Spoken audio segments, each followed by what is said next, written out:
wa asyhadu anna Muhammadan abduhu wa rasuluhu amma ba'du. Allahumma la sahla illa ma ja'altahu sahla wa anta taj'alul hazna idza syi'ta sahla.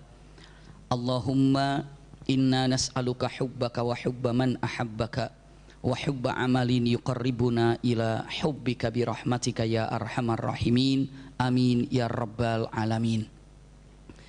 Alhamdulillahirabbil alamin. Mudah-mudahan jumpa kita pagi ini seluruhnya disertai dengan rahmat dan berkah Allah Subhanahu wa taala. Semoga seperti ini Allah kumpulkan kita di sini, seperti ini juga kelak Allah kumpulkan kita di surganya. Amin ya rabbal alamin.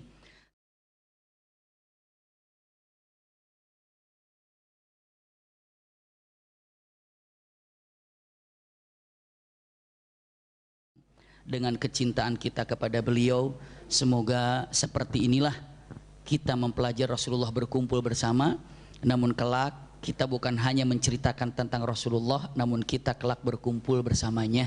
Amin ya rabbal alamin. Hari ini insya Allah biiznillah kita akan melihat perjalanan Rasulullah ketika mau perang apa kemarin? Tabuk. Masih ingat ya kisahnya ya? Bagaimana ketika akan terjadi perang Tabuk? Seperti apa? Iya. Setelah itu simak baik-baik. Iya. Bagaimana kesulitan para sahabat mengumpulkan dana, dan bagaimana orang-orang munafik mencibir terhadap orang-orang mukminin saat mau berangkat perang Tabuk. Masih ingat ya? Orang yang nyumbang, orang munafik bilang, alah nyumbang sia-sia, orang tinggal kalah doang ngelawan bangsa Romawi, bisa begitu. Orang yang nyumbang sedikit, buat apa nyumbang sedikit, nggak ada manfaatnya. Kalau namanya nyumbang buat apa? Cuma satu sok ataupun hanya satu satu kurma, buat apa? Ya. Sampai usikum wa iyaya nafsi bitaqwallah, ada kata-katanya apa? Dengan mengatakan Abu Aqil, ini seorang laki-laki sahabat Rasul, nangis karena pengen apa? Pengen infak. Iya. Maka yang dia punya hanya beberapa kurma saja diserahkan kepadanya. Bisa dibayangkan bagaimana saat itu ingin berangkat menuju peperangan. Dan bahkan ada beberapa sahabat yang minta pada Rasulullah, ya Rasul ajak saya untuk berperang. Apa jawabannya? Nggak ada yang bisa mengangkat kamu. Kenapa? Karena kamu ini punten nggak ada biayanya. Nangis. Maka saat itulah subhanallah beberapa riwayat menyatakan satu unta itu tidak untuk satu orang. Jadi berapa orang gantiannya? Bisa jadi satu unta itu untuk 6 orang. Bahkan satu unta itu untuk 10 orang. Kenapa? Gantian, turun naik, turun naik, turun naik. Subhanallah. Saking apanya? Kekehnya ingin berperang karena tahu pahalanya luar biasa. Maka dikira-kirakan 30.000 pasukan dari kota Madinah berangkat menuju kemana? Tabuk. Berangkat ke sana. Subhanallah. Nah, kemarin sudah sampaikan tentang Tanuhi itu ya. Iya, masih ingat ya. Nah, dari bangsa Romawi pun berangkat. Mudah-mudahan masih ingat semuanya. Mudah-mudahan masih ingat semuanya. Ingat-ingat pun tetap pahalanya tercatat. Iya. Subhanallah. Berangkat dari ujung sana. Maka apa yang terjadi? Simak baik-baik. Begitu dia datang, la haula wala quwata illa billah. Ternyata Rasulullah sudah sampai dalam perjalanannya, jauh-jauh datang ke sana, berangkat menuju Tabuk. Sampai di Tabuk, orang-orang kafir di sana kedatangan Tanuhi, dan Raja Romawi bertanya, wahai Tanuhi, apa yang kau lihat tentang Muhammad yang kau jumpai di Madinah? Menurutmu dia nabi atau bukan? Tanuhi menjawab tanpa ragu, dia nabi. Dari mana kamu tahu dia nabi? Dari sifatnya, dari akhlaknya. Bahkan 3 khas tentang kenabian semua ada di situ. Semua ada di situ. Iya, tentang perkataan malam dia ucapkan malam. Masih ingat ya? Tentang perkataan yang namanya surat juga ada. Tanda kenabian pun nampak, dia nabi dan bukan sesuatu yang diragukan. Berpikirlah Raja Romawi. Berarti kalau dia nabi, diserang dengan ratusan ribu pasukan pun pasti tetap kita kalah karena menghadang nabi. Iya, ratusan ribu pun untuk dikirim kemana? Ke Tabuk, pasti kita kalah. Kenapa? Karena tidak ada nabi itu kecuali dalam peperangan pasti dibantu siapa? Allah. Pasti dibantu Allah. Ini kadang-kadang kita melihat dalam sirah nabawiyah seperti ini. Subhanallah. Untuk apa belajar sirah nabawiyah kalau bentuknya percintaan kita kepada Rasulullah, ingin semuanya tahu tentang masalah ini. Rasulullah SAW sudah berangkat ke sana. Mereka berpikir, siapa yang berpikir? Bangsa Romawi. Akhirnya dikumpulkan semuanya. Siapa yang dikumpulkan, Bunda? Yang dikumpulkan ini adalah pemuka-pemuka bangsa Romawi berkumpul. Kata siapa? Raja Romawi berbicara. Apa kata Raja Romawi ini? Beberapa perkataan mengatakan. Apa yang dia ucapkan? Kalimat yang indah. Ata'lamuna man ana? Kalian tahu siapa aku? Ya, kami tahu engkau ada Raja Romawi. Dan kalian tahu bagaimana aku senangnya dan pahamnya terhadap Injil dan Taurat. Ya, engkau adalah yang selalu baca Injil dan Taurat. Dan kalian tahu bagaimana dalam Injil dan dalam Taurat akan ada nabi satu lagi yang belum lahir. Dan itu disampaikan dalam Injil dan Taurat. Dan kalian tahu kan? Ya, kami tahu. Dan sekarang kalian tahu ada seorang yang mengaku nabi dan saya, ya, dan saya meyakini itu adalah nabi, dan saya yakin kalian pun tahu dan kalian pun yakin kalau dia adalah nabi. Tuh Raja Romawi bilang begitu, Bunda. Subhanallah. Bunda tahu setelah itu apa yang dia katakan? Terus bagaimana, wahai Raja? Lihat, saya akan berikan beberapa opsi, beberapa pilihan buat kalian. Apa? Pertama, subhanallah. Pertama, apa yang diucapkannya? Pertama adalah, simak baik-baik. Yang pertama adalah, yuk kita Islam. Masya Allah. Yuk kita Islam sama-sama. Kenapa? Dia apa coba? Di dalam Taurat, dalam Injil sudah dikatakan ada satu orang nabi terakhir akan datang. Dan sekarang ada, sudah nampak tanda-tandanya, dan kita yakin itu adalah dia. Ayo kita beriman. Ayo Islam. Apa jawaban mereka? Oh, tunggu dulu. Kalau Islam kayaknya enggak. Kenapa? Kalau Islam berarti nyerah kita ini. Kita kan punya pasukan dahsyat gini. Buat apa kita Islam? Enggak. Kalau Islam enggak mau kalau Islam. Saya enggak jadi kalau Islam. Enggak mau. Lalu kata Raja Romawi, ya sudah kalau gitu pilihan kedua. Apa pilihan kedua? Pilihan kedua adalah kita bayar upeti kepada Rasulullah. Apakah per bulannya, apakah per tahunnya, bayar jizyah pada Rasulullah, bayar upeti. Bayar. Bisa dipahami gitu, kita bayar. Bunda tahu apa jawaban mereka? Wah, kalau kita bayar berarti kita ini menunjukkan kalau kita ini tunduk. Padahal bangsa Romawi adalah yang paling gagah, terkenal di dunia. Wah, jangan. Kalau bayar upeti berarti kita apa, Bunda? Nyerah. Enggak, yang kedua enggak. Kalau gitu pilih yang ketiga. Apa pilih ketiga? Kita kabur. Nggak usah perang. Percuma perang juga kita kalah. Karena yang dihadapi oleh kita siapa? Nabi. Bagaimana kalau kita kabur aja? Apa jawabannya? Kata-kata yang luar biasa jawaban. Nah, kalau itu cocok. Nah, kalau itu cocok. Kita kabur aja. Nah, kalau itu cocok. Kenapa? Karena kita yakin loh mereka tuh dia itu nabi. Dan kita yakin walaupun dengan pasukan sedahsyat apapun, nggak mungkin kita untuk apa? Menghadangnya. Subhanallah. Lihat Bunda, bagaimana izzah, kekuatan Islam di zaman itu membuat orang menjadi takut. Raja sekelas Romawi mikir kalau mau berhadapan dengan Rasulullah. Iya. Karena apa? Waduh, ini nabi. Dan pasukannya pun beda. Pasukan Rasul itu mencari kematian karena ingin mati syahid. Harus melawan dengan pasukan yang mencari kehidupan. Pasti nggak ketemu, Bunda. Yang ini ingin wafat, yang ini nggak mau mati. Oh loh, gimana coba? Bisa dipahami, Bunda? Tujuannya beda. Ini ingin mendapatkan kebahagiaan akhirat, maka harus mati syahid. Yang ini ingin mendapatkan kebahagiaan dunia, nggak harus mati. Makanya tidak ada yang namanya dalam peperangan umat muslimin muslimat. Ketika dalam peperangan harus kabur, itu tidak ada ceritanya. Kenapa? Karena tujuannya mati syahid. Tanya sama para mujahid, buat apa anda perang? Untuk dalam peperangan ini jawabannya apa? Apa yang dia cari? Mati syahid. Kalau orang munafik, buat apa perang? Yang jawabannya adalah pengen ghanimah, harta rampasan perang. Itu orang munafik. Makanya orang munafik mikir-mikir, perang nggak ya? Coba lihat musuhnya berat nggak? Oh berat, nggak. Mati ntar ya. Coba mau perang nggak? Musuhnya enteng, ayo ghanimah, ayo. Subhanallah. Ini mereka pilih-pilih. Orang mukmin tidak. Kenapa yang dicari bukan itu? Tapi apa? Jihad. Tapi apa? Syahid. Itulah yang diangkatnya. Bunda, apa yang terjadi? Usikum wa iyaya nafsi bitaqwallah, sampai Rasulullah ke Tabuk. Karena janjian di Tabuk itu nunggu Rasulullah, nggak datang. Bunda. Berhari-hari nggak datang. Iya. Sampai beberapa riwayat menyatakan 20 hari di sana itu nunggu. Kenapa? Karena nggak datang-datang. Ini kemana ini? Nggak ada ini. Wah, ternyata punten bangsa Romawi tidak berani untuk menghadapi Rasulullah Shallallahu Alaihi Wasallam. Padahal para sahabat sudah mengorbankan apa kemarin? Hartanya.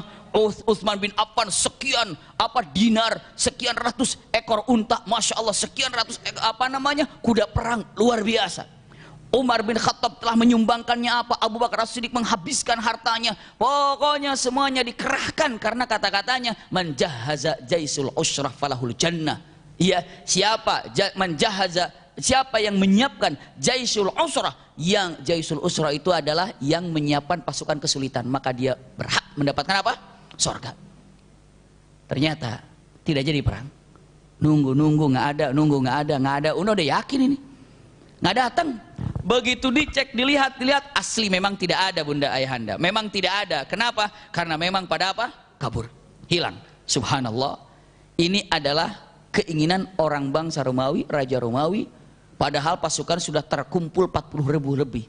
Bahkan beberapa riwayat kalau seandainya dikumpul lagi, waduh, tidak akan pernah terbilang berapa jumlahnya. Namun punten, mereka tidak berani menghadapi pasukan muslimin pada waktu itu.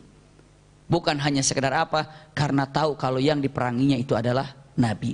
Dan Nabi pasti ditolong oleh Allah Subhanahu wa ta'ala. Seberapapun pasukan dikirim pasti akan kalah. Maka dia daripada diceritakan menggelegar di dunia dengan mengatakan kata-katanya Romawi tumbang, Romawi kalah, kerajaannya kalah, diambil oleh Rasulullah SAW dalam perang Tabuk, memalukan. Mendingan kabur. Tapi efeknya lebih dahsyat lagi. Begitu bangsa Romawi kabur, ditunggu berhari-hari tidak kunjung datang. Lalu kata Rasulullah, yuk sekarang kita pulang. Kenapa? Udahlah. Kenapa? Udah nggak bisa apa-apa. Yuk jalan pulang. Subhanallah. Pulanglah Rasulullah SAW. Tapi efeknya apa, bunda? Efeknya daripada keterangan bangsa Romawi kabur, tanpa berani menghadapi Rasulullah, dari semenanjung Arab terkenal Romawi tidak datang. Apa yang terjadi? Semua mengakui dengan kedahsyatannya Rasulullah SAW. Maka mulailah setiap kabilah datang ke Madinah menyatakan keislamannya. Kabilah datang. Nanti sebentar lagi itu akan bahasnya. Namun efek daripada kaburnya bangsa Romawi, tidak beraninya mereka untuk menghadapi Rasulullah, membuat kekuatan dahsyat, kewibawaan umat Islam luar biasa, yang ujung-ujungnya dengan matan nggak ada kebenaran kecuali yang dibawa oleh Rasulullah. Bisa dipahami, bunda? Lihat, la haula wala quwata illa billah. Penyebarannya indah dan luar biasa. Perang Tabuk itu tidak terjadi perang. Lihat, pulanglah Rasulullah SAW. Masya Allah.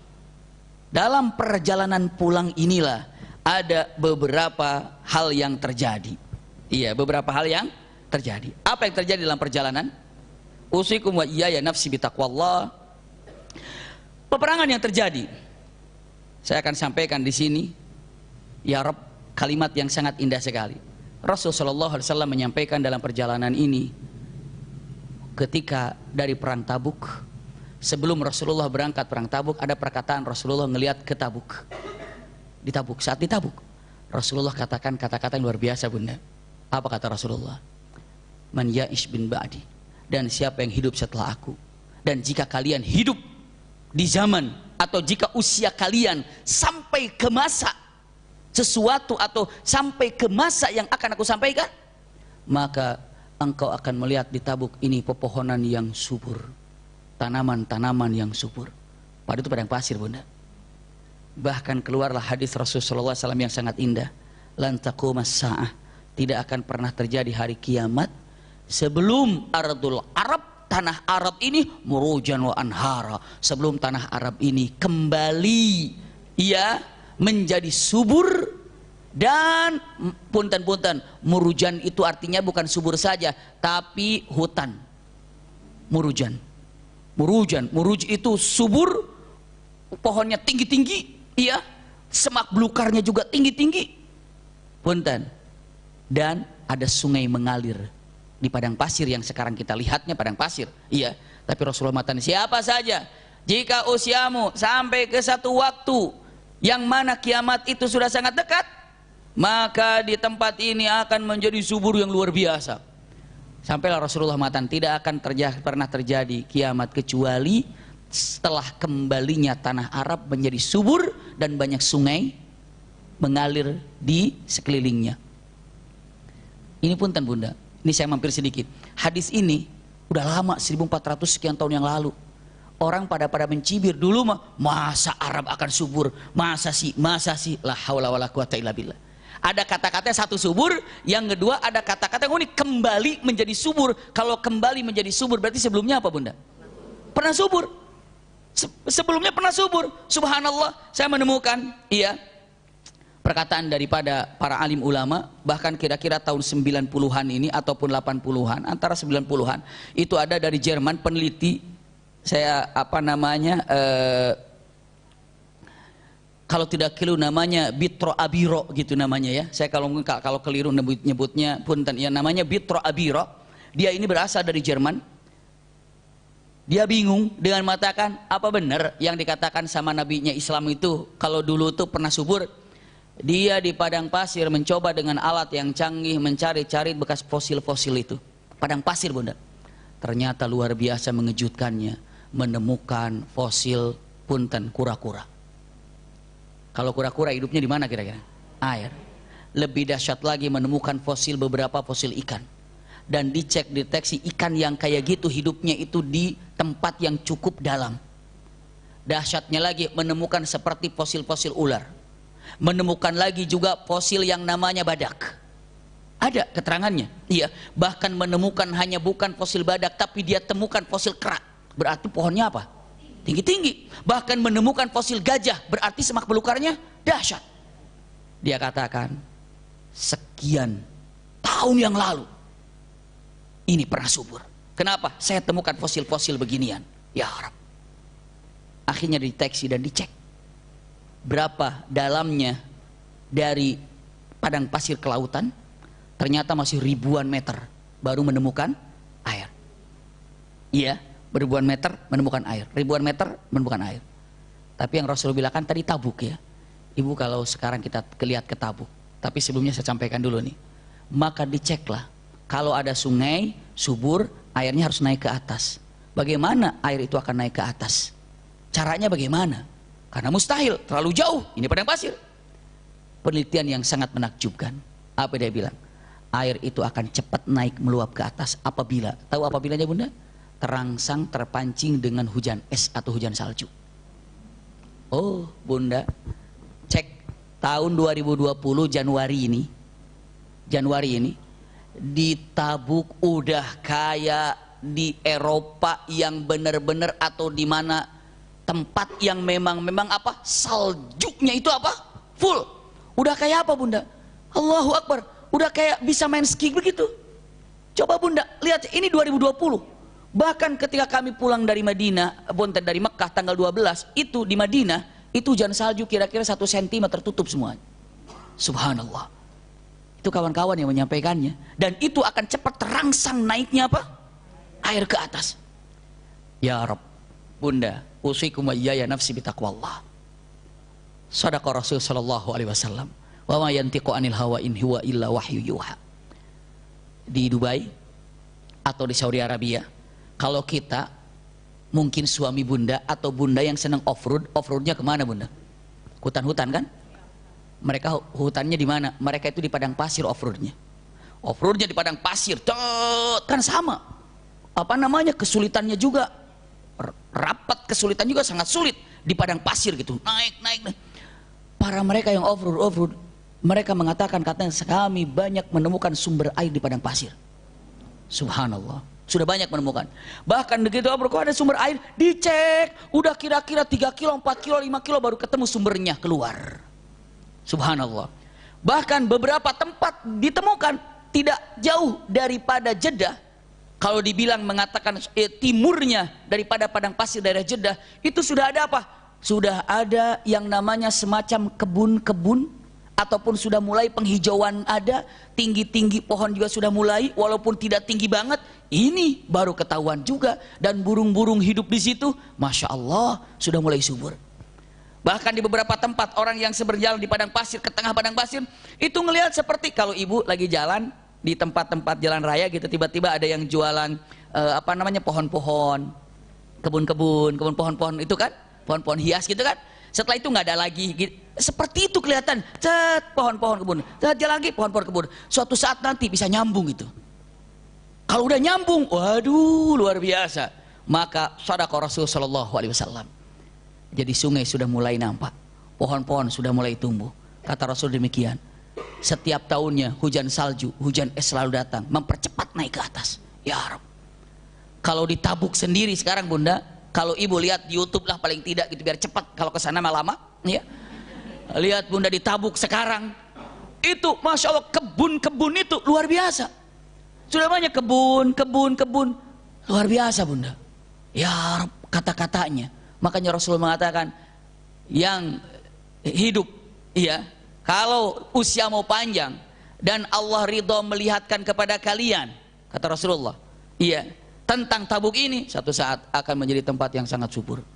Ya Rabb, coba dicek tempat yang subur bagaimana itu. Ya Allah, ini adalah ketika Rasulullah kejadian pas mau keluar dari mana? Tabuk. Pas mau keluar dari Tabuk, Rasulullah mengatakan demikian. Tolong simak dan cek bukan dengan telinga saja, dengan hati kita. Apalagi yang kita tidak sanggup untuk mencintai Rasul sallallahu alaihi wasallam. Tabuk demikian. Ini kejadian pertama tentang Rasulullah ketika mau meninggalkan apa? Tabuk. Subhanallah. Iya. Selanjutnya ada beberapa kejadian lagi. Ketika di sana Rasul sallallahu alaihi wasallam pulang, ini kan dalam perjalanan apa? Perjalanan pulang. Dalam perjalanan pulang Rasul sallallahu alaihi wasallam ada satu bukit. Namanya bukit ini cukup apa boleh dibilang apa namanya agak tinggi. Maka Rasulullah mendahuluinya karena ingin ngelihat pasukan 30.000 tuh kalau di atas kayak gimana gitu ngelihatnya. Pernah nggak bunda kalau ngelihat sesuatu dari jauh dulu kayak bagus gitu ya. Nah Rasulullah maka ditemani dengan Abdurrahman bin Auf. Ayo kita duluan. Kenapa? Ingin naik ke bukit, dari bukit ingin lihat ke bawah seperti apa. Rasulullah ngelihat pasukan kayak apa. 30.000 kan banyak. Maka duluan, udah nggak usah ikut ya, saya duluan, nanti saya tunggu di sana. Pengen apa? Naik ke bukit, nanti pasukan jalan, ngelihat dari atas. Itu yang dilihat. Pengen itu Rasulullah SAW. Maka cepatlah Rasulullah, tuk, naik, sampai ke bukit. Cuma 2 orang.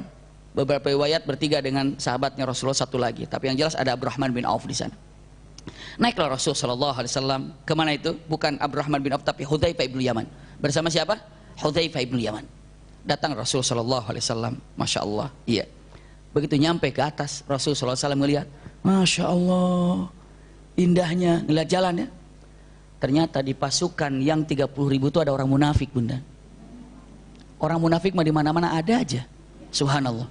Iya, nggak tahu kemana masuknya dari mana ada aja, subhanallah. Tiba-tiba ada di situ. Lalu apa kata orang munafik? Bilang, oh, itu Muhammad ya di atas ya, iya. Nggak ada jagain ya, iya. Kita ke sana yuk. Ngapain? Kita jorokin aja jatuh nanti. Naudzubillah bunda. Maka segera 14 orang ini dengan kudanya mendahului daripada yang lain. Naik ke atas. Bisa dipahami itu bunda ya. Dan Rasul sallallahu alaihi wasallam sedang di atas gini ngelihat. Tiba-tiba ada 14 orang naik. Rasulullah wajahnya bukan wajah takut, tapi wajah Rasulullah wajah dengan keadaan wajah marah.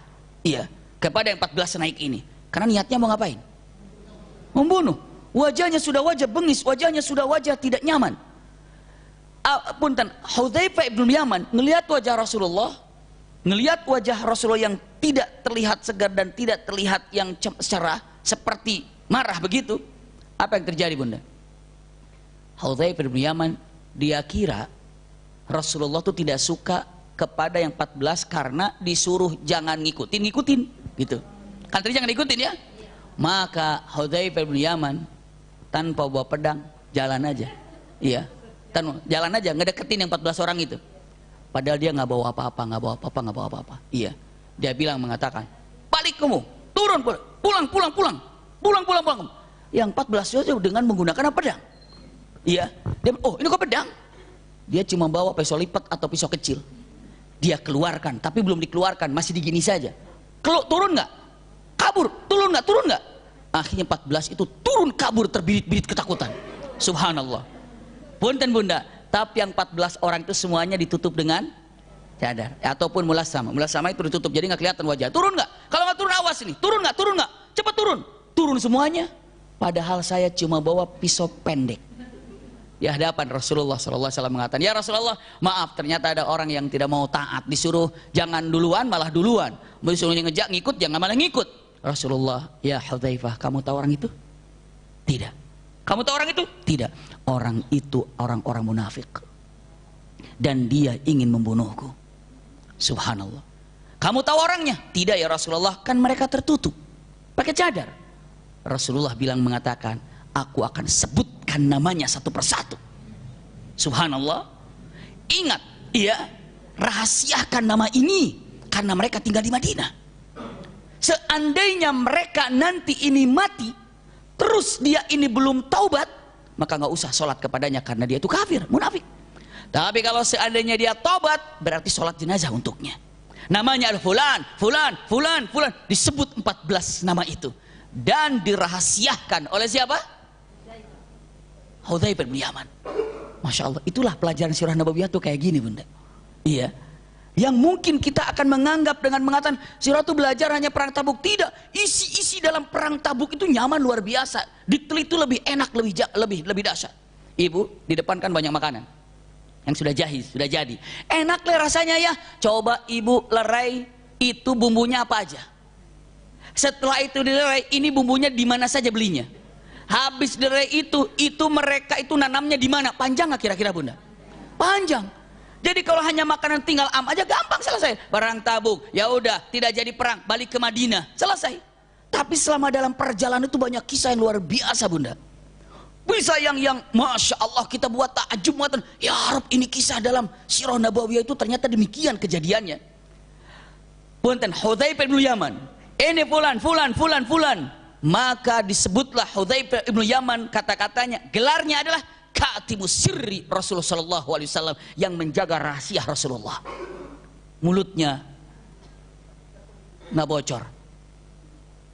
Aku tahu namanya, tenang. Apa kasih tahu? Kalau mau tahu bayar. Astagfirullahaladzim. Iya. Nggak ada gitu. Sampai bunda punten, orang tahu, sampai kisah mengetahui 14 orang yang mengejar Rasulullah ingin membunuhnya. Tahu. Tapi saat itu sedang punten ditutup sehingga orang tidak tahu siapa yang 14 orang ini. Saya pahami bunda? Tapi yang tahu 14 orang ini siapa? Rasulullah dan siapa? Hudzaifah bin Yaman. Kalau Allah pasti sudah tahu. Lihat, maka disebutlah Hudzaifah bin Yaman yang menjaga rahasia Rasulullah. Karena tidak ada yang tahu bunda. Jaga rahasia. Gak boleh ada yang ngerti, gak boleh ada yang tahu. Bunda, kenapa? Sampai saat itu setiap ada orang setelah Rasulullah wafat, nantinya ya setelah Rasulullah wafat, kalau ada yang jenazah meninggal, tunggu Hudzaifah bin Yaman sholat jenazah nggak? Siapa yang meninggal? Kata Hudzaifah bin Yaman, fulan ibnu fulan. Ah, saya nggak sholat jenazah padanya. Oh, nggak usah. Kenapa? Munafik. Jadi paham bunda? Begitu ada yang meninggal, siapa? Fulan. Lihat Hudzaifah ini sholat nggak? Oh, sholat jenazah. Ayo sholat jenazah. Berarti bukan orang yang munafik. Betapa dirahasiakannya orang munafik karena apa? Mudah-mudahan dia tobat. Ternyata yang 14 orang ini sampai Hudzaifah bin Yaman masih hidup, mereka ini wafat duluan daripada Hudzaifah bin Yaman dan tidak ada satupun yang tobat. Susah. Dan punten, semasa 14 orang yang disebutkan, Umar bin Khattab bingung bunda, gelisah, takut salah satunya dia. Bayangin itu bunda, Umar bin Khattab, aduh jangan-jangan saya ini, bingung, pusing, nangis dia. Sampai nanya, Hudzaifah, kamu tahu coba namanya itu? Enggak tahu. Jangan, enggak dikasih tahu. Rasulullah bilang jangan. Rasul jangan, jangan. Sampai Abu Bakar wafat masih kekeh. Hudzaifah siapa dong? Enggak. Sampai dia jadi Amirul Mukminin, tolong dong aku Amirul Mukminin, sebutkan. Tidak. Akhirnya ganti pertanyaannya, aku masuk di dalamnya enggak? Kan nggak disebutkan namanya kan? Kamu tidak. Alhamdulillah, bayangin aja. Subhanallah. Itu siapa? Itu Umar ibn Khattab. Aku masuk di dalamnya, bukan. Alhamdulillah, aku tidak masuk. Syukur-syukur aku bukan orang di dalamnya. Sekelas Umar bin Khattab ketakutan. Ketakutan. Dah kita kepedean kita mah. Udah ngaji saya di Rumil, nggak mungkin munafik. Astagfirullahaladzim. Ya. Saya mau udah ngaji tiap bulan, nggak mungkin. Saya mau udah belajar Quran, belajar hadis, belajar akhlak, belajar fikih, masa masih munafik? Nggak. Umar, iya, Umar yang masya Allah luar biasa, masih ada rasa takut begitu. Dah kita misi apa kita? La haula wala quwata illa billah. Bisa dipahami Bunda? Ini kenyataan yang memang sangat-sangat ajib dan sangat luar biasa. Umar bin Khattab begitu. Ini makan unta. Maaf ya Rasulullah. Rasul, iya, hati-hati. Berangkatnya karena takut lagi, paling belakang gitu. Dia bilang, saya malu ketemu Rasulullah. Kenapa? 2 kali nyakitin Rasul. Begitu waktu istirahat, Burham ini langsung punten-punten. Istilahnya apa? Kan suka kemana-mana. Kalau sekarang ibu mau kemana-mana bawa apa? Bawa handphone semuanya kan? Punten. Atau segala macamnya. Kalau sekarang ibu mau berangkat, dulu perjalanan cukup jauh. Potong, bakar, makan, bawa lagi. Jadi perbekalannya dibawa Bunda. Bisa dipahami Bunda? Maka orang haji zaman dulu sekalian dia berangkat ke Mekah berapa hari, berapa kafilah, misalnya satu grup 10 orang. Berarti 10 orang ini menghabiskan misalnya ini 10 orang. Berarti kalau 10 orang cukup misalnya kambing 3 untuk 10 orang misalnya kan? Perut orang sana bukan orang sini ya. Atau misalnya 10 orang 1 kambing, misalnya contoh ya. 10 orang 1 kambing. Perjalanan ke sana misalnya ya 1 kambing untuk 3 hari 10 orang. Kalau perjalanan 30 hari ke sana berarti berapa kambing tuh? 10 kambing cukup gitu kan jalan. Tapi kalau ada kambing mati punten-punten tambahlah 1 lagi sebagai apa namanya? Sebagai cadangan. Mungkin begitu kan? Nah berarti selama dalam perjalanan binatang dibawa nggak itu? Bayangkan Bunda untuk 30.000 berarti harus makanan kayak apa? Nah begitu istirahat kambing digembalakan nggak kira-kira? Biar aku ini punten-punten nggak dekat dengan Rasul karena malu, saya lebih baik gembalain kambing aja. Waktu istirahat biar jauh-jauh gitu, bawa kambing, wah digembalain sama dia. Selesai, tuntas pulang, bawa pulang, padahal bukan bagian dia itu. Tapi ya biar gembalain aja. Bisa dipahami Bunda ya? Begitu pulang, dari mana kamu? Baru gembalain kambing. Emang tugas kamu? Nggak apa-apa, bantu-bantu. Ada yang nanya saya nggak? Ada siapa? Rasulullah. Aduh, ini dia. Justru saya menghindar jangan dipanggil, dia dipanggil lagi sama dia. Subhanallah.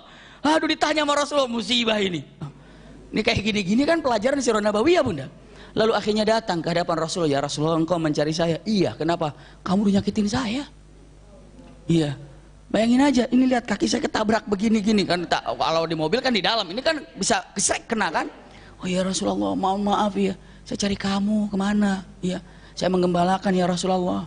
Ya sudah, terus gimana nih? Kamu mau nyakitin saya? Gini aja Rasulullah, tolong cambuk saya aja deh. Saya apa namanya? Karena saya telah apa namanya kisos lah, kisos cambuk saya. Ya. Oh nggak bisa, kata Rasul. Kenapa? Karena kamu nggak sengaja. Masa sengaja dikisos? Nggak mungkin. Orang kamu ketiduran. Iya ya Rasulullah. Kalau gitu bagaimana? Punten Rasul katakan. Kamu dalam beberapa riwayat kamu subhanallah hati-hati dan pastinya aku nggak bakalan kisos, hanya aku lebih sampaikan hati-hati buat kamu. Dan punten orang yang pertama kali ingetin nanti kamu orang yang pertama kali mendapatkan, kalau ada ghanimah kamu orang yang pertama kali mendapatkan ghanimah harta rampasan. Masya Allah. Itu kata siapa? Kata Rasulullah SAW. Siapa itu? Abu Rahim. Masya Allah, itu kejadian ya. Kayak begini kejadian ya Masya Allah, itu rahmahnya Rasul Sallallahu Alaihi Wasallam. Kalau kita mah baru aja, kita yang kesenggol, mobilnya kesenggol, marahnya 2 jam. KTP dia ditarik, subhanallah. Bawa ke bengkel rame-rame, subhanallah. Padahal perbaikinnya mungkin cuma 10.000, mungkin 1 juta atau 500.000. Tapi punten ramenya 3 jam, ramenya 4 jam. Udah selesai, gimana lagi, dia juga nggak sengaja. Iya, subhanallah. Tolong dengan mata dia, sudahlah nggak apa-apa. Usikum wa iyaya nafsi bitaqwallah. Tolong, ini adalah akhlak yang dilihat daripada akhlak siapa? Rasul Shallallahu Alaihi Wasallam. Punten, iya. Rasul Shallallahu Alaihi Wasallam, masya Allah. Dalam perjalanan ini juga, Rasul Shallallahu Alaihi Wasallam, punten. Saya ingin sampaikan dulu kepada Bunda. Sampai tadi orang munafik yang apa Bunda masih ingat tadi? Iya, orang munafik yang apa itu? Iya, orang munafik yang ingin membunuh Rasul Shallallahu Alaihi Wasallam. Naudzubillah. Iya. dan tidak jadi. Karena apa? Karena diselamatkan pastinya oleh Allah Subhanahu wa taala. Ini tertulis dalam surah At-Taubah ayat 74. Ada kalimat mengatakan wahammu bima lam yanalu, ya, wahammu bima lam yanalu, dan mereka menginginkan apa yang mereka tidak dapat mencapainya. Menginginkan apa? Membunuh Rasulullah SAW, tapi dia tidak bisa. Iya, itu sampai dilukiskan dalam Al-Quranul Karim. Ini mereka orang munafik. Kalimat yang indah, wahammu bima lam yanalu, dan mereka menginginkan sesuatu yang tidak dapat dicapainya. Kejadian di mana? Orang munafik. Subhanallah. Iya, untuk diketahui oleh kita semuanya. Lalu setelah itu Rasulullah SAW mengutus 2 orang sahabat. Belum Rasulullah sampai ke kota Madinah, Rasulullah mengirim 2 orang sahabat. Sahabat yang diutus oleh Rasulullah SAW adalah Malik ibnu Uqsum, iya, dan satu lagi Ibnu Adi. Ada 2 orang. Malik ibnu Uqsum, wahai Adi, Ibnu Adi, berangkat kamu ke Madinah duluan. Untuk apa ya Rasulullah? Di samping dekat Masjid Quba. Pernah ibu yang pernah umroh pernah lihat Masjid Quba? Mudah-mudahan yang belum pernah umroh segera bisa berangkat ke sana. Amin ya rabbal alamin. Bunda, Rasulullah katakan di dekat Masjid Quba, Anda di sana akan menemukan sebuah masjid. Iya. Maka tolong masjid itu kamu bakar atas perintahku. Kata siapa? Kata Rasulullah SAW. Ibu kaget, dibakar itu masjid? Iya. Siapa perintahkan? Rasulullah. Kenapa? Karena masjid itu dijadikan masjid untuk perlawanan kepada masjid yang ada. Maksudnya apa? Masjid ini didirikan oleh orang-orang munafik sebagai kumpulan mereka yang niatnya bukan untuk membesarkan nama Allah, tapi untuk memporak-porandakan Islam. Memporak-porandakan. Mengerikan sekali, Bunda. Bagaimana caranya diacak-acak ini? Bagaimana dihancur ini? La haula wala quwata illa billah. Bagaimana caranya itu memporak-porandakan? Ini kalimatnya. Dalam firman Allah Subhanahu wa taala dikatakan masjid dirar. Ini pun ada dalam surah At-Taubah ayat 107, Bunda. Kalimatnya walladzina takhadhu masjidan diraran. Iya.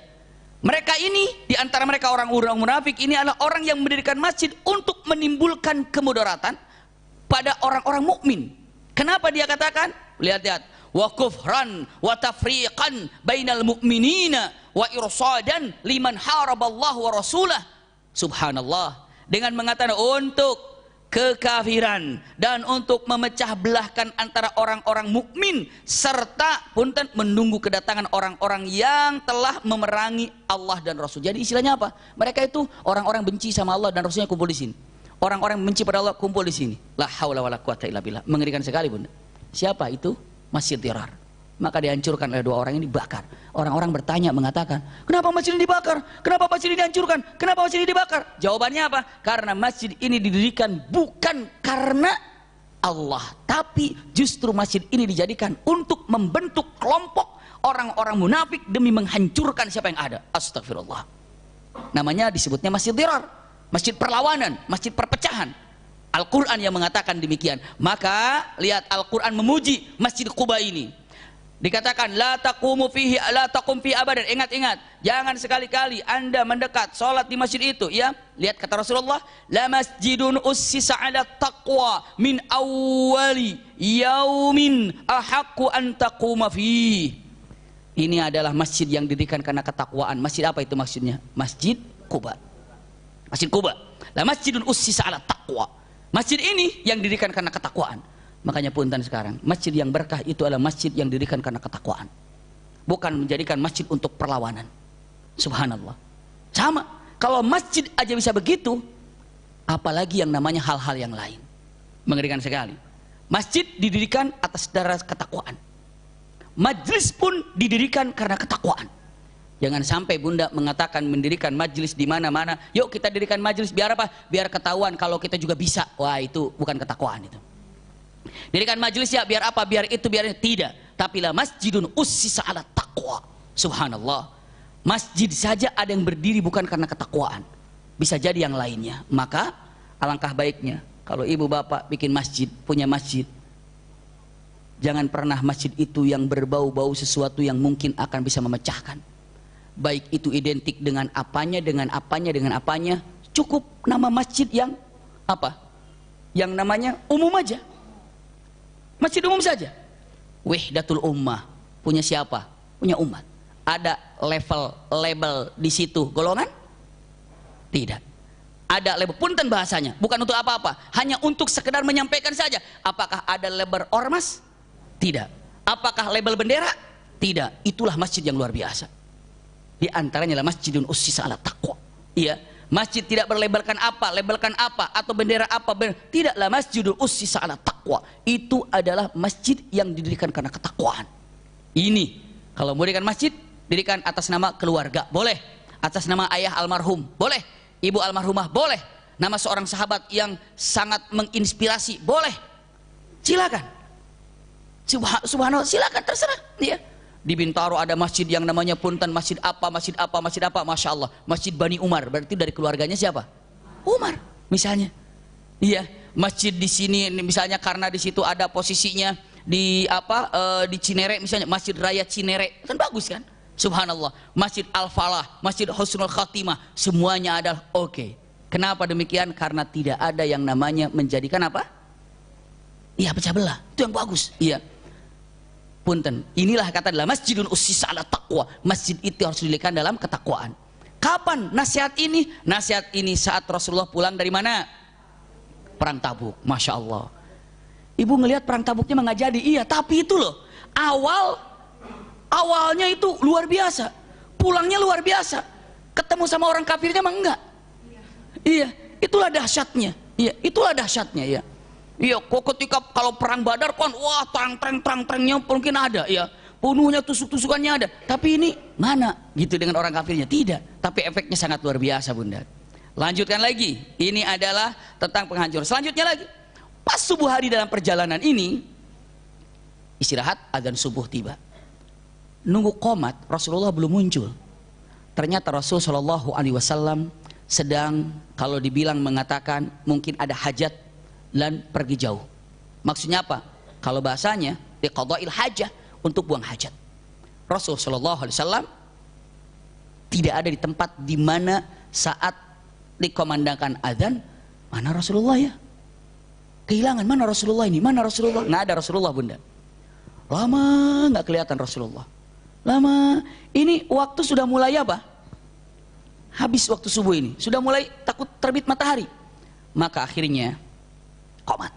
Dan Rasulullah sedang tidak ada di situ karena sedang ada hajat yang harus dikerjakan. Maka saya itu qomatlah. Allahu Akbar, Allahu Akbar, asyhadu an la ilaha illallah, asyhadu anna Muhammadar Rasulullah. Hayya 'alas shalah, hayya 'alal falah, qad qamatis shalah, qad qamatis shalah. Allahu Akbar, la ilaha illallah. Imam. Siapa imamnya? Abdurrahman bin Auf. Allahu Akbar. Abdurrahman bin Auf jadi imam. Semuanya menjadi makmum. Rakaat pertama selesai, Rasulullah datang. Dan Rasul menjadi makmum. Bisa dipahami, Bunda? Semua para sahabat bertanya-tanya, ini Rasulullah jadi makmum. Iya. Dan Abdurrahman bin Auf tahu Rasulullah di belakang. Waduh, punten Bunda. Begitu selesai, assalamualaikum warahmatullah, assalamualaikum, selesai, kata Abdurrahman, pasrahlah, dimarahin. Ya kan, nggak nunggu aku gitu kan.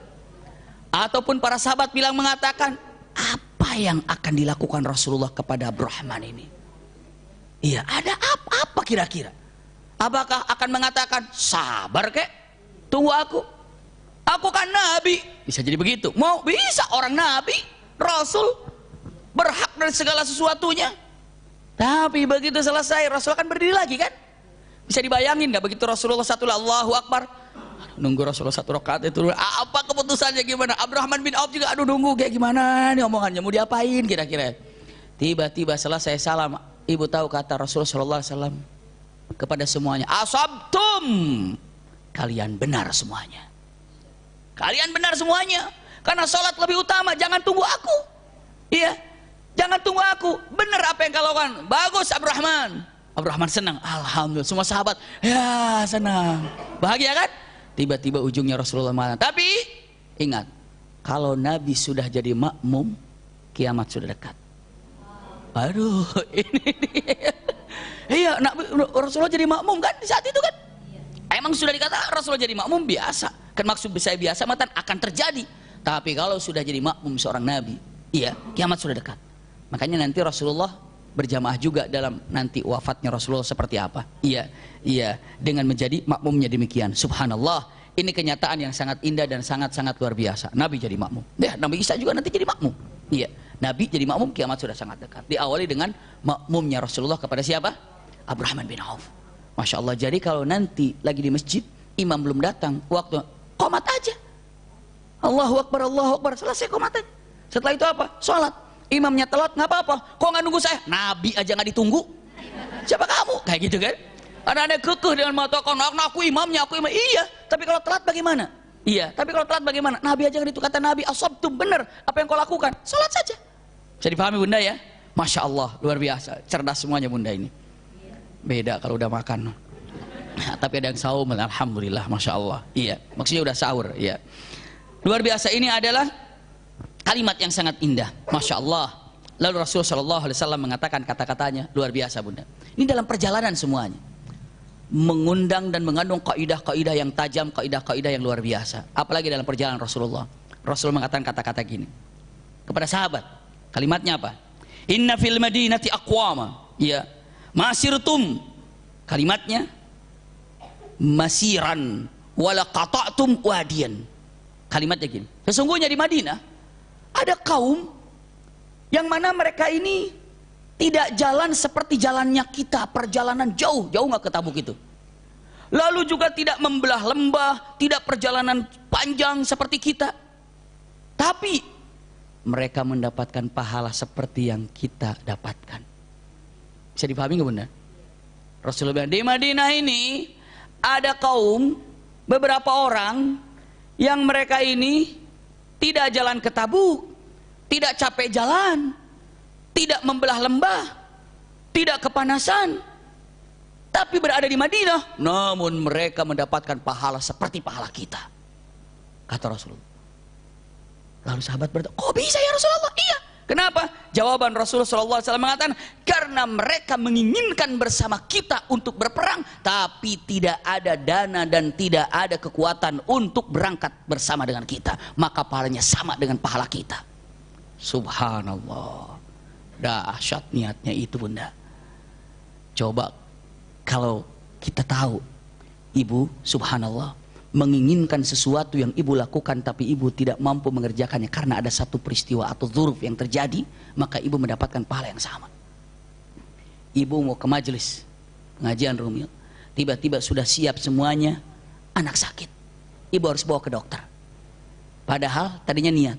Bahkan ketika ngelihat, aduh ini lagi pada pengajian ini di Rumil ini, ibu mendapatkan pahala hadir di majelis ta'lim walaupun sedang berada di rumah sakit. Bahkan plus 1 pahala majelis ta'lim, 2 pahala untuk membawa anak ke rumah sakit. Pahala kesabarannya dapat. Kenapa? Karena niatnya ingin melakukan sesuatu tapi tidak mampu mengerjakannya karena ada satu alasan, maka dia mendapatkan pahala yang sama. Dahsyat bunda. Ini luar biasa ya.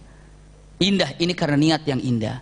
Karena ada beberapa sahabat yang tidak ikut perang, ada. Apa alasannya? Karena tidak ada dana untuk mengangkutnya atau untuk bekalnya, karena perjalanan dia harus pakai bekal bunda, bukan hanya naik untanya saja, harus jalannya saja. Ini makanya diperhatikan kayak apa makannya.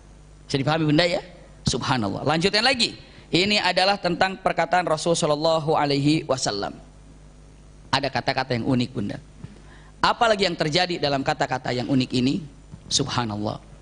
Begitu Rasulullah tadi katakan ada kaum kan yang mendapatkan pahala apa tadi? Pahala yang sama kan? Bunda tahu nggak? Begitu Rasulullah sampai ke sana, ternyata ada kira-kira 7 sahabat yang mengikat dirinya di tiang Masjid Madinah. Subhanallah. Jadi di tiang Madinah dia mengikatnya, diikat. Begitu Rasulullah sampai, Rasulullah tanya, ini kenapa? Ini 7 orang di masjid ini pada ngikat nih. Ini kenapa, ini ada apa? Dia bilang mengatakan, ya Rasulullah, demi Allah, saya tidak akan pernah melepaskan dari ikatan tiang di Masjid Nabawi ini kecuali engkau yang melepaskannya. Memangnya kenapa? Karena aku lalai dalam perintah Allah untuk berjihad bersamamu di perang Tabuk gara-gara panen yang menggodaku. Kan masih ingat di pertemuan dulu? Tolong review lagi belakang. Yang ngangguknya harus yakin dong, jangan. Jangan gitu ya. Ingat ya, kan waktu panen perang kan? Nanti ibu gampang lihat lagi pelajaran ini, ada apa namanya Tabuk di awal seperti apa. Maka ya Rasulullah, aku tidak bisa perang. Kenapa? Aku sakit. Aku tidak sakit. Aku mampu. Kenapa? Karena harta dan panen yang membuat aku akhirnya tidak bisa berangkat ke sana. Maka aku taubat, hanya engkau yang bisa melepaskan punten tali ini. Rasulullah katakan dengan ucapannya, kalimatnya, maaf, aku juga tidak bisa melepaskan tali ini kecuali Allah telah datang mengampunimu dengan firman-Nya. Maka diikat berhari-hari bunda orang ini. Lalu firman Allah Subhanahu wa taala turun. Iya, apa firman-Nya dengan kata tegas yang sangat indah sekali. Masih dalam At-Taubah, catat aja dulu bunda. Iya, 102 mengatakan wa akharuna i'tarafu dan wa akharuna, ini dan yang lainnya. Maksud itu wa akharun itu yang lain itu maksudnya yang mengikat apa tadi? Yang mengikat di tiang, ya. Kata-katanya wa akharuna i'tarafu bidunubihim, dan yang lainnya mengakui terhadap dosa yang dia lakukan. Fa'tarafu bidunubihim. Kenapa dia khalatu amalan salihan wa akhara sayyi'an? Mereka itu mencampur baurkan antara amal soleh dan amal buruk. Amal solehnya sahabat, sholat, puasa, tapi amal buruknya juga nggak taat pada Rasul sallallahu alaihi wasallam. Ketika disuruh untuk berperang, subhanallah, asallah ayyatuba alaihim. Kalau kata-kata asa di sini wajaba Allah ayyatuba alaihim, maka Allah telah mengampuni mereka. Allah ampuni mereka, subhanallah, ya. Innallaha ghafurur rahim, karena Allah itu Maha Pengampun dan Maha Pengasih. Maka dilepaskan oleh Rasulullah setelah ada ampunan dari Rasul sallallahu alaihi wasallam. Ini bunda, masya Allah, rahasia-rahasia perang Tabuk itu luar biasa. Dilepaskan, bahagia telah mendapatkan ampunan. Lalu yang 7 orang itu mengambil hasil panennya tadi itu.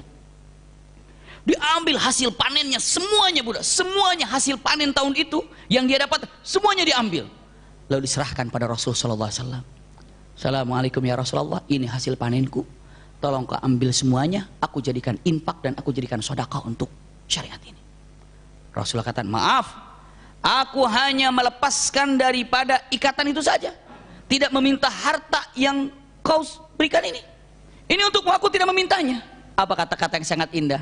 Ya Rasulullah, harta ini yang telah membuat aku lalai sehingga tidak bisa berperang di dalam perang Tabuk. Gara-gara harta ini yang melalaikan aku, maka mohon, ini harta yang melalaikan semuanya aku keluarkan di jalan Allah. Silakan untuk sebagai penebus daripada apa? Taubatku.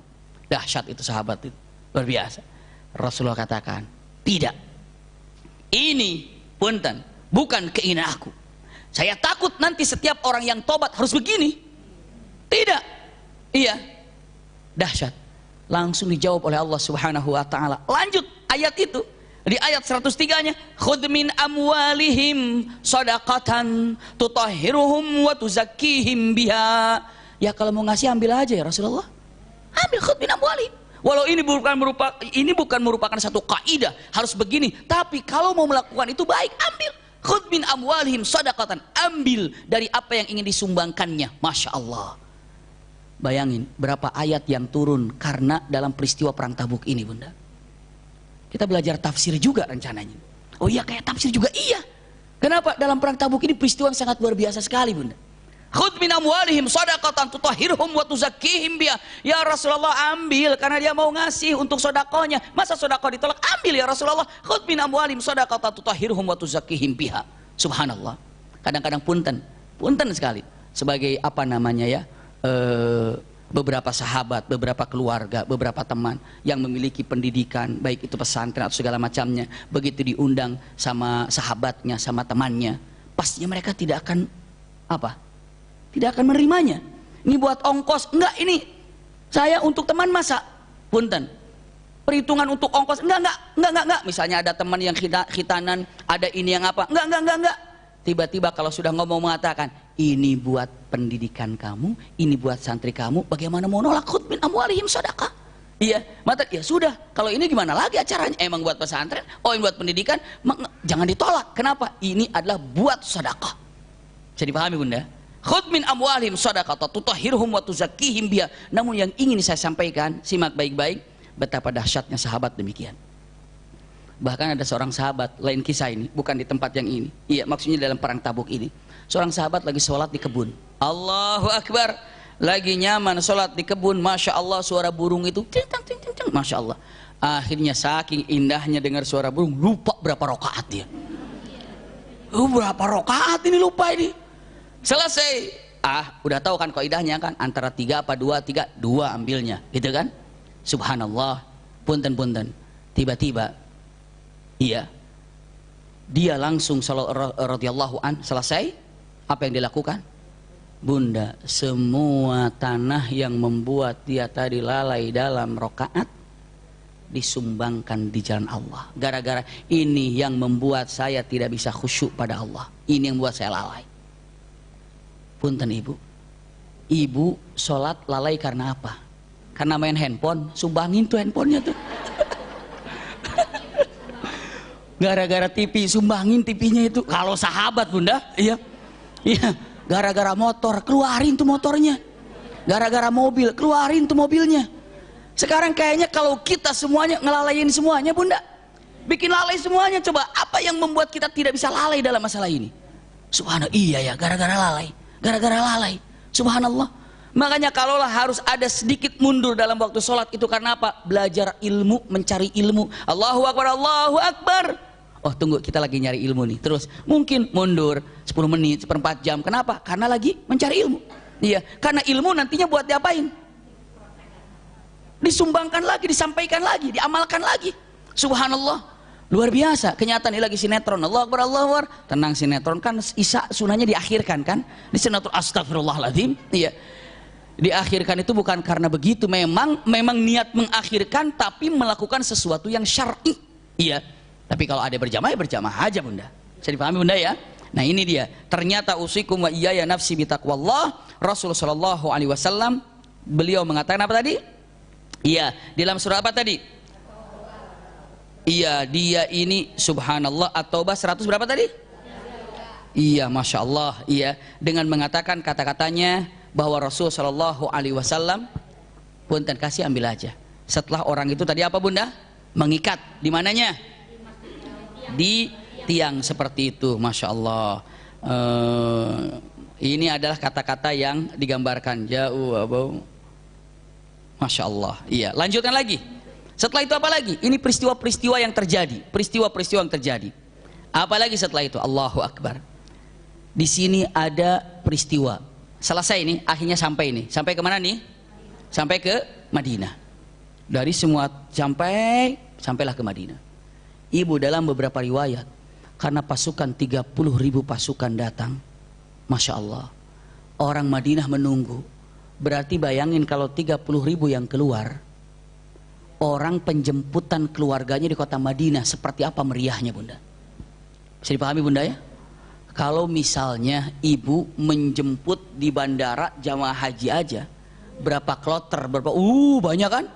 Begitu ketemu, wah, masya Allah, itu baru haji, masya Allah. Ini dari perang, bagaimana keluarga menyambutnya? Anak merindukan ayahnya, istri merindukan suaminya, masya Allah. Tunggu nah bapak kamu datang nih sebentar lagi. Mana pak, mana bapak, mana bapak, semuanya, semua nunggu. Ayah berangkat berperang, kakaknya bukan berperang, satu keluarga perang, ditunggu ibunya, ditunggu anaknya, nunggu, semua nunggu. Bayangkan di kota Madinah seperti apa menunggu kedatangan 30.000 pasukan itu bunda. Dahsyat nggak kira-kira bunda? Ya Rabb. Maka begitu ketahuan datang 30.000 bahkan membawa kemenangan. Kemenangan karena tidak ada orang yang datang di WO kalau bahasa sekarang ya. Lock out karena dia sudah keluar, nggak mau datang. Begitu datang, Allahu Akbar. Beberapa riwayat begitu kedatangan 30.000 itu, orang Madinah menyambut dengan kata-kata Tala'al badru alaina min saniyatil wada. 3 kali dikomandangkan kalimat Tala'al badru alaina. 1, saat penjemput kedatangan Rasulullah pertama kali. 2, ketika baru perang Tabuk tiba. Yang 3, ketika Hasan dan Husain kembali ke Madinah setelah dari Kufah. Subhanallah. Nanti kalau selesai sirah Nabawiyah atau akan sampai kepada Hasan Husain, insya Allah 4 tahun lagi kita sampai di situ. Tenang aja. Pokoknya di rumah ini dari mulai belum nikah sampai sudah nikah sampai punya anak, sampai punya cucu, terus saja di sini semuanya. Makanya nama anaknya, namanya siapa anaknya? Rumiliyah katanya.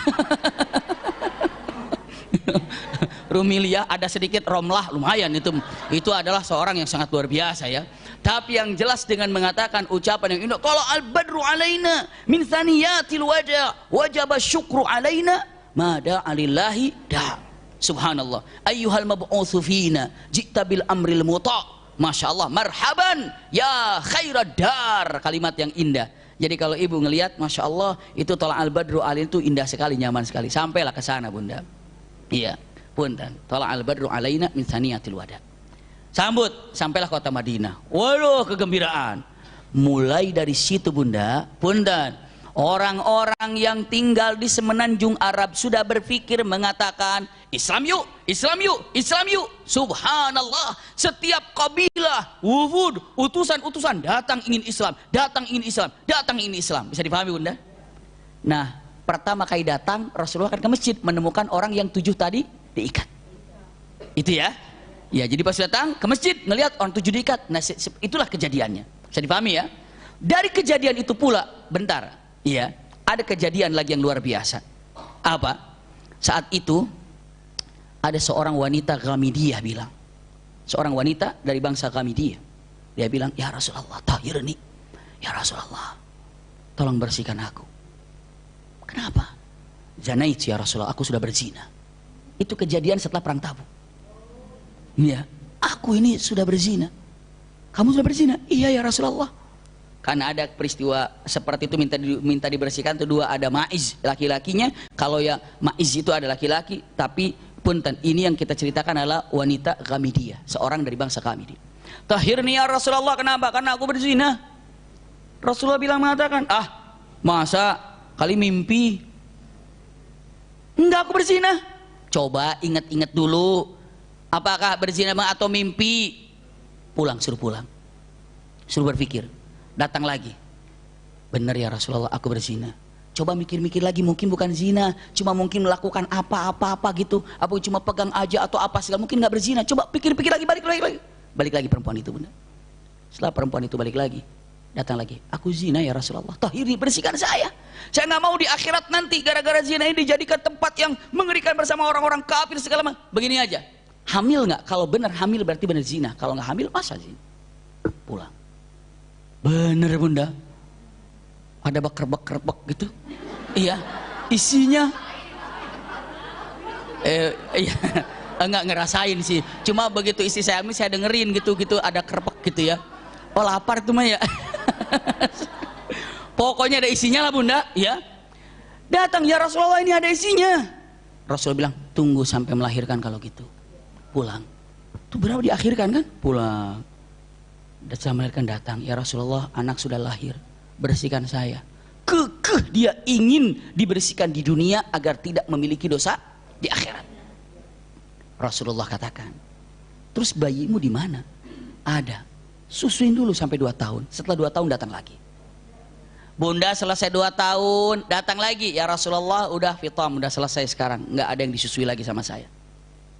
Tunggu dulu. Harus ada orang yang mengkafil, yang mengurus anakmu siapa nanti. Kalau belum ada yang ngurus, jangan. Pergi lagi, cari yang ngurusnya. Harus yakin, kamu benar diserahkan, datang lagi. Beberapa minggu, ya Rasulullah sudah ada yang ngurusnya. Mana yang ngurusnya? Fulan. Yakin, udah selesai. Laksanakan. Dilaksanakan, rajam, wafat. Iya.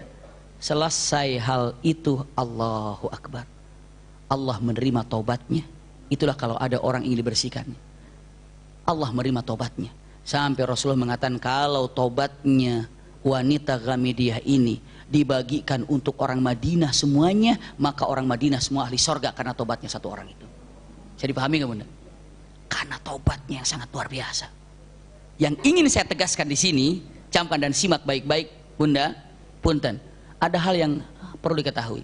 Rasulullah, coba jangan-jangan cuma mimpi, enggak, jangan-jangan kamu ini cuma itu aja nggak zina, hamil ya Rasulullah, coba nanti, pokoknya diundur-undur gitu kan? Apa alasannya Rasul mengundurkan itu? Karena Rasulullah melihat sesuatu yang, waduh, apa yang menyakitkan kepada umatnya tidak tahu. Karena Rasulullah tahu Allah tuh maha penerima taubat, Allah pengampun, tapi dia kekeh begitu, ya sudah bagaimana lagi? Dan itu pilihan dia, dan Allah terima taubatnya. Masya Allah, ini wanita Ghamidiyah terjadi. Wanita Ghamidiyah. Jadi bunda ketika mempelajari sirah nabawiyah pasti di situ ada apa? Kejadian-kejadian yang luar biasa. Walaupun nama besarnya ini, tapi di balik itu ada, di belakang itu ada. Subhanallah. Nyaman. Hikmah apa didapatkan dalam sirah nabawiyah ini? Ya Rabb, wanita Kamidiyah terjadi. Lanjut lagi. Di situ juga, di tahun itu juga bunda, ada punten, iya, ada yang namanya seorang munafik mati. Ketua munafik, gengnya munafik, ketuanya, iya, ketua geng. Siapa yang kenal? Yang kenal. Siapa yang tahu namanya? Abdullah bin Ubay bin Salul. Waduh, akhirnya mati juga itu orang itu. Iya, punten. Ini Abdullah bin Ubay bin Salul, naudzubillah, menghina Rasulullah, mengerikan sekali, mencibir sama Rasulullah. Tapi putranya itu soleh banget, bahkan jadi sahabat Rasul. Nama putranya adalah Abdullah bin Ubay bin Salul, soleh itu.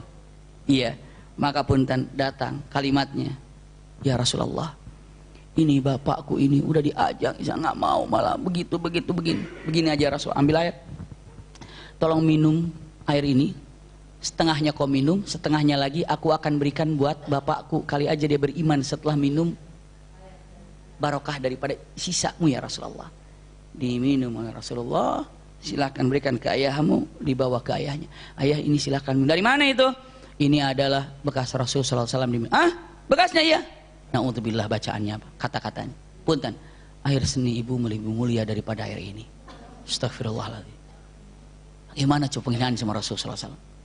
Dan wafat dalam keadaan munafik.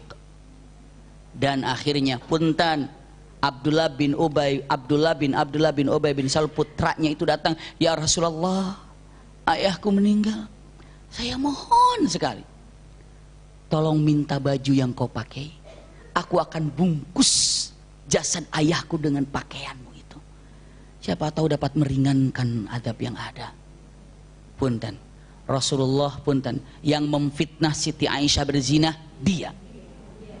Yang menyatakan orang muhajirin itu binatang peliharaan yang akan menggigit kalian setelah dibesarkan, dia. Yang mengadu domba muhajirin dan ansor, dia. Yang menghina Rasulullah aja, dia. Subhanallah, tiba-tiba minta dilepaskan bajunya, dilepaskan loh sama Rasulullah. Saking cintanya bunda, Rasulullah itu luar biasa, dilepaskan. Bahkan Rasulullah kekeh, ingin apa? Ingin berangkat ke sana. Ketika mendengar wafat, berangkat. Umar bin Khattab, mau kemana ya Rasulullah? Mau mensolat, ditahan oleh siapa? Umar bin Khattab. Ini baju Rasulullah. Jangan ya Rasulullah, itu kan munafik. Itu munafik ya Rasulullah. Jangan kau minta ampunkan kepada Allah tentang dia. Dia tuh munafik. Apa kata Rasulullah? Umar, Al-Quran mengatakan istaghfir lahum aw lam tastaghfir lahum in tastaghfir lahum sab'ina marrah fala yaghfirullahu lahum. Seakan-akan, ya Rasulullah, engkau untuk orang kafir minta ampunkan kepada Allah, tidak minta ampunkan kepada Allah, walaupun anda minta ampunkan kepada Allah 70 kali, Allah tidak akan pernah mengampuninya. Allah bilang walaupun 70 kali, saya akan ratusan kali meminta ampun pada Allah. Untuk siapa? Abdullah bin Ubay bin Salul. Karena Rasulullah, karena Al-Quran 70 kali kan, Rasul bilang aku akan lebih daripada 70 kali kepada orang yang telah menyakitinya bunda. Tuh bagaimana hati Rasulullah tuh, cintanya bagaimana bunda. Kita mah baru tersikut sedikit aja bencinya sampai berbulan-bulan. Subhanallah. Kita mah beda sedikit pendapat aja, gara-gara pendapat warna memilih langsung punten ributnya berbulan-bulan bunda. Coba ini kayak apa kita ini gitu bunda. Nih hati kita ini kayaknya udah nggak bersih lagi bunda. Belajar toharo kebersihan. Nih hati nggak bersih, otak nggak bersih. Coba bisa bayangkan itu, legowonya tuh nggak ada gitu. Rasulullah sampai begitu. Akhirnya dilepaskan Umar, ya sudah kalau gitu berangkat bunda. Begitu Rasulullah berada di sana, di mana? Di depan siapa itu? Abdullah bin Ubay bin Salul. Langsung firman Allah Subhanahu wa taala datang. Apa kata Allah Subhanahu wa taala? Kata-kata yang jelas. Wala tusalli ala ahadim minhum mata abadan wala takum ala qabrihi innahum kafaru billahi wa rasulihi. Masya Allah. Lihat kata-katanya, wa matu wa hum fasiqun. Kata-katanya, jangan sholat jenazah untuknya ya Rasulullah. Dia mati dalam keadaan kafir dan jangan berdoa di atas kuburannya ya Rasulullah. Karena dia itu orang kafir, kafir terhadap Allah dan kafir terhadap Rasulnya. Dia mati dalam keadaan fasik. Rasulullah, oh nggak boleh ternyata. Lalu balik, Umar, kamu benar. Benar apa ya Rasulullah? Nggak boleh saya mendoakannya dia. Coba kalau kita begitu dibenarkan, Umar jawabannya apa? Kan aku juga bilang. Itu mah ibu-ibu banget gitu. Kan ini dong, hati dong, masa begitu. Tapi Umar mengatakan apa? Ketika kamu benar, ternyata tidak boleh melakukan. Apa kata Umar? Maafkan aku ya Rasulullah. Kenapa? Karena aku tega menarik bajumu tadi. Itu dahsyatnya Umar. Iya betul, Masya Allah. Maafkan aku ya Rasulullah, maafkan aku. Waduh, ini coba dahsyatnya luar biasa bunda ya, keindahan yang sangat indah sekali. Rasulullah dan siapa? Umar ibn Khattab dalam kenyataan demikian. Maafkan aku ya Rasulullah. Kenapa? Karena aku punten menarik bajumu. Pas apa? Pas tadi engkau mau sholat. Dan itu tidak sopan banget sama engkau ya Rasul. Aku tidak sopan, tidak sopan. Padahal sudah dibenarkan pendapatnya dari Al-Quran. Tapi Umar mengatakan, aku adalah orang tidak sopan pada Rasulullah. Subhanallah. Ini akhlak Rasul dengan akhlak para sahabat itu contoh buat kita gitu. Subhanallah. Ini kata-kata yang harus kita renungi dan kata-kata yang sangat indah dan luar biasa. Matilah Abdullah bin Ubay bin Salul. Na'udzubillah. Dan Rasul sallallahu alaihi wasallam punten-punten, Masya Allah, dalam keadaan di kota Madinah. Semuanya terjadi setelah apa? Tabuk. Ada peristiwa yang luar biasa. Peristiwa yang luar biasa, dan ini bisa diartikan punten kisah akhir daripada perang Tabuk ini yang cukup lama efeknya bagi 3 orang sahabat. Lihat bunda, cek baik-baik. Begitu Rasulullah mendapatkan yang 7 orang tadi kan, udah ngaku duluan kan. Ada beberapa sahabat tidak melakukan itu. Tapi apa? Nanti aja mau langsung ngomong sama Rasul. Punten bunda, ratusan orang yang mengaku Islam saat itu tidak ikut perang. Kalau yang daftar sama Rasulullah bilang, ya Rasulullah saya pengen perang. Kamu nggak ada apa-apa, kamu nggak punya apa-apa, nggak ada yang bisa bawa. Ya, oke, itu kan? Aman itu kan? Tapi ada yang diam aja. EGP, biar berangkat. Enggak. Tahu EGP? Emang gue pikirin berangkat ya, biarin aja, diam aja. Orang-orang berkumpul begitu. Ternyata yang paling populer yang begitu orang munafik pastinya. Ngapain perang? Tapi kan ngaku Islam. Nggak sama sekali tersentuh, dia nggak berangkat. Punten bunda. Setelah Rasulullah pulang, 7 orang kelihatan sudah diikat, ya kan? Akhirnya Rasulullah sholat di masjid. Orang munafik ke masjid nggak? Orang munafik ke masjid nggak? Ke masjid, tapi kusala itu malas-malasan. Adzan lagi, kayak gitu tuh. Siapa imamnya? Lama ini mah, bisa begitu tuh. Punten, ini bukan begitu bunda ya. Misalnya, contohnya ini, masuklah punten ke masjid. Itu sebetulnya tidak bisa disalahkan. Kadang-kadang imamnya yang pengen panjang-panjang ayatnya gitu ya. Makanya harus tahu imam bagaimana cara mengatur makmumnya. Iya. Lihat bunda, simak baik-baik. Begitu Rasulullah datang ke masjid, waduh, orang yang tidak datang untuk perang Tabuk itu antri minta ampun dengan alasannya masing-masing. Ya Rasulullah, maaf ya, saya tuh mau perang tadinya, cuma anak saya sakit jadi saya nggak berangkat. Tahu nih munafik, ya udah nggak apa-apa.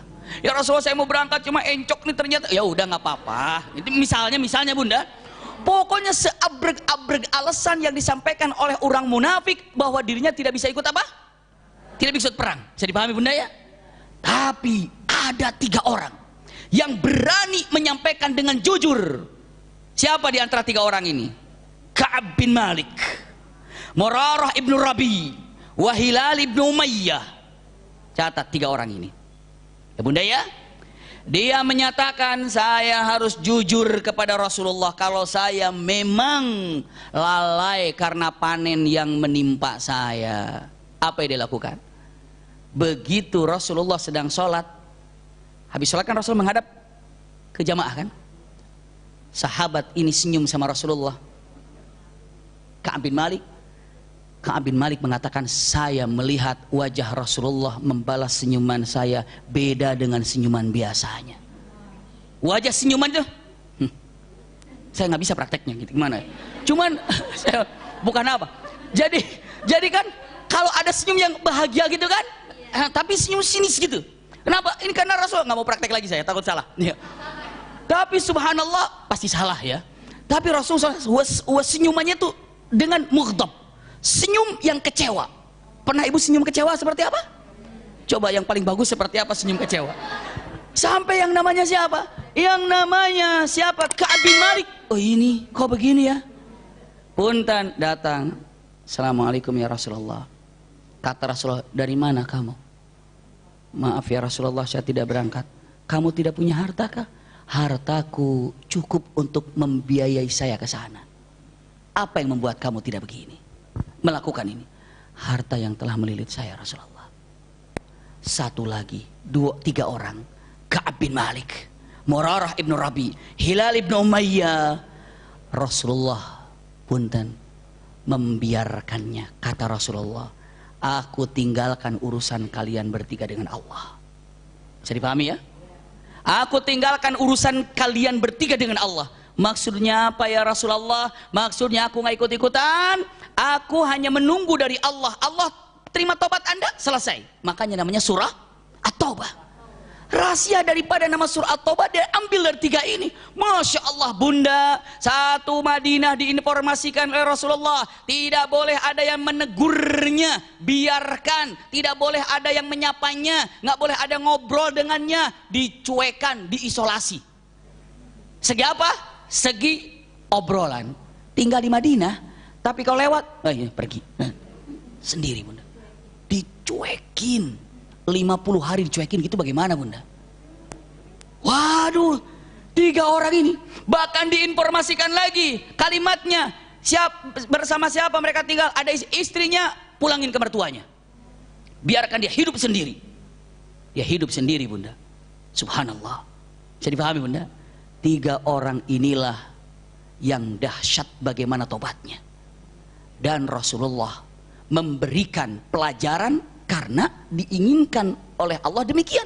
Biarkan, yang namanya tobat itu begini. Lihat, Masya Allah, dicuekan, dicampakkan. Sampai ada utusan dari bangsa Romawi. Untuk apa? Mengambilnya dengan matan. Hai kalian bertiga, kalian dicuekan kan dengan Madinah kan? Ayo datang ke kami. Kami akan jadikan kalian tempat yang indah, punya teman yang banyak, mahkota yang indah. Ayo datang. Apa jawaban tiga orang ini? Subhanallah, indah sekali. Tiga orang ini ketika berbicara dengan orang-orang Romawi, tiga orang ini saat dicuekin, tiga orang ini saat dipindahkan keluarganya, apa yang dilakukan sehingga semua ada gambarannya dalam Al-Quranul Karim. Tiga orang yang tobat, tapi ada tangga yang sangat sulit, terjal, licin untuk menyampai tobat ini, dan perlihatkan bagaimana tobatnya sungguh atau tidak. Maka namanya surah At-Taubah. Kisah selanjutnya akan datang insya Allah. Tiga orang yang tobat. Maka insya Allah yang akan datang kita akan bahas daripada tiga orang ini, iya, dan sekaligus kita akan lihat tobatnya itu seperti apa yang sesungguhnya, yang sebenarnya. Jadi kalau ibu pengen tobat, oh ternyata begini kejadiannya. Jadi kalau surah At-Taubah, oh begini ternyata, iya, oh ternyata begini. Jadi insya Allah dengan mengatakan punten, kalimat yang sangat indah, kita akan bahas yang akan datang tiga orang yang bertobat. Itu intinya ya. Tapi bagaimana cara tobatnya, bagaimana ujiannya, sehingga Quran ini, surat ini dinamakan surah At-Taubah. Masya Allah. Iya, iya, pengampunan. Mudah-mudahan apa yang disampaikan pada pagi ini semuanya berkahi Allah Subhanahu Wa Taala, diberikan kenikmatan oleh Allah Subhanahu Wa Taala, dan insya Allah apa yang kita kerjakan di tempat ini mendapatkan ridho dari Allah Subhanahu Wa Taala. Dan mudah-mudahan jangan sampai ketinggalan untuk mengikuti daripada pelajaran kita Khulafaur Rasyidinnya nanti bersama Rumil di akhir bulan Maret. Kenapa? Karena di luar dugaan juga acara yang waktu kita pernah buat bersama Rumil sehari bersama Rasulullah dulu itu Masya Allah luar biasa. Ternyata ada yang mencoba mengikuti lagi, tapi tidak seperti waktu di Rumil. Ini hanya cuplikan-cuplikannya saja. Ternyata juga sudah habis lagi. Iya, dikira ya kan sudah selesai kemarin, tapi ternyata ada lagi. Ini adalah punten Khulafaur Rasyidin yang insya Allah mungkin di Rumil belum pernah dibahas. 4 sahabat Rasul, dan ini pun kursinya sangat terbatas sekali karena kita mencari hotel yang cocok untuk kita memberikan tausiah dan tempat. Makanya begitu diinformasikan, kami harap untuk segera, dan kami harap punten sekarang ini tidak ada kata-kata nunggu-nunggu lagi. Abis selesai, punten. Ya, saya sudah mulai dari sekarang. Karena pengalaman yang barusan ini ternyata apa? Banyak yang menyantai-nyantai. Abis saya mau ikut. Oh iya, ternyata udah tutup, udah nggak bisa. Telat. Iya, makanya jangan sampai terulang seperti yang baru-baru saja. Jadi dengan mengatakan begitu terbuka, kalau melihat bismillah Bunda. Kenapa? Jangan sampai ya istilahnya apa? Terlambat untuk ini, karena kita sudah komitmen Mbak ya. Hanya tidak kalau kemarin kan sampai 400-500. Karena sekarang fasilitasnya kita ambil tidak seperti yang dulu, tapi kita punten menghindar lebih dekat, tempat aman, tidak banjir semuanya. Maka kalau pas dibuka, saya harap punten, saya mulai sekarang ya punten, jamaah Rumil punten, memang kita kalau kemarin masih diutamakan, kalau sekarang ini dilepas siapa saja. Dan punten, ini pelajaran yang pertama kali akan di Rumil laksanakan, 4 Khulafaur Rasyidin yang akan dibahas. Mungkin begitu dapat cepat untuk mengambilnya. Betul. Itu mungkin informasi. Dan niatan Abi juga kayaknya mau lebih dekat gitu, karena jadi kan selama ini kan memang alhamdulillah market Rumil itu bisa sampai 600 orang, bisa sampai lebih. Terus kita pikirkan siapa yang lebih banyak, lebih enak. Tapi Abi sekarang Abi mau lebih dekat justru. Jadi maksudnya hanya 200 orang kalau bisa paling banyak. Dan untuk informasi jemaah Rumil juga hanya 90 kamar aja. Kalau tahun lalu kan kita sampai hampir 200 kamar, 250 kamar kayak gitu. Nah ini sekarang hanya 90 kamar aja yang tersedia. Memang di kamar tersebut ada beberapa yang bisa buat berempat, bisa buat bertiga. Tapi kapasitasnya yang kita ambil hanya 90 kamar. Jadi memang betul 90 kamar sih kalau kita pakai tren Rumil selama ini sih memang ada yang ngambil 2, ada yang ngambil 1, itu langsung habis. Dan yang mungkin ini juga pertama kali ya Bi ya, Abi ngasih pelajaran Khulafaur Rasyidin juga ya, seperti itu insya Allah. Dan juga akan ada juga nanti penutup ihtitamnya, selain juga dari Abi, juga dari Dr. Aisyah Dahlan yang akan ngeketin semuanya segala macam berhubungan dengan karakter kita. Dan bagus banget ini kalau kita bawa suami ya, atau bawa anggota keluarga yang lain, jadi belajar langsung. Ternyata sifatnya sifat siapa gitu ya Bi ya. Iya dari 4 itu. Dan Masya Allah kan memang yang paling sempurna ya Rasulullah ya Bi ya. Semuanya punya sifat seperti itu. Jadi bukannya kita sekarang, kadang-kadang kan suka ada nih yang ngerti saya, Vera gue kan udah ngaji lama di Rumil, gimana sih gue gak dapet kamar misalnya kayak gitu ya. Ini curcol aja. Cuma kan selama ini kan kita memang suka tuh kita alokasiin yang buat jemaah Rumil, yang umum. Tapi mungkin karena tahu dialokasiin, mereka juga jadi suka kelupaan gitu. Nah kan kadang-kadang kan kita kan juga semuanya kan seperti kayak kita nyelenggarain itu kan udah harus jelas, harus sudah bayar di muka, udah harus ini semua segala macam. Dan seperti biasa nggak pernah ada niatan Rumil, maaf misalnya mau menguntungkan atau mau gimana-gimana. Terus ya memang bukan itu tujuannya memang kita mau ada kayak sesuatu lebih dekat dengan Abi. Ya itu saatnya seperti itu. Nah jadi itu aja sih ibu-ibu yang bisa saya sampaikan. Kuota memang benar-benar terbatas, hanya 90 kamar. Dan insya Allah ini perdana juga kita akan belajar tentang Khulafaur Rasyidin. Dan waktunya juga padat, kita juga ada muhasabah, juga ada tahajud bareng ya Bi ya. Jadi semi umroh, jadi kemarin yang umrohnya mungkin ya masih belum puas dengan Abi atau gimana-gimana, bisa juga ini jadi ajang umroh. Nggak ada ajang deket dengan Vera Rumil, nggak ada. Gitu aja ya Ibu. Abi terima kasih, insya Allah Abi selalu sehat ya Bi ya. Amin. Iya, sama-sama kita tutup dengan kafaratul majelis. Iya, terima kasih banyak buat Ibu Kepala Sekolah Rumil. Iya, mudah-mudahan apa yang disampaikan manfaat buat kita semuanya. Assalamualaikum warahmatullahi wabarakatuh. Waalaikumsalam warahmatullahi wabarakatuh. Kita tutup dengan kafaratul majelis. Subhanakallahumma wa bihamdika asyhadu an la ilaha illa anta astaghfiruka wa atubu ilaika. Walhamdulillahirabbil alamin. Biasa yang merapat nanti maghrib atau setelah isya di Masjid Pondok Indah itu ada pelajaran juga Sirah Nabawiyah tentang perang apa ya? Uhud, perang Uhud, iya. Yang mau bawa suaminya Abi, silakan. Ini tadi lupa kasih tahu, kita sekarang di Jakarta Selatan, di selatan Jakarta, anak Jaksel kita nanti. Hotelnya di Jakarta Selatan, jadi bukan di Sentul, bukan di Cibubur.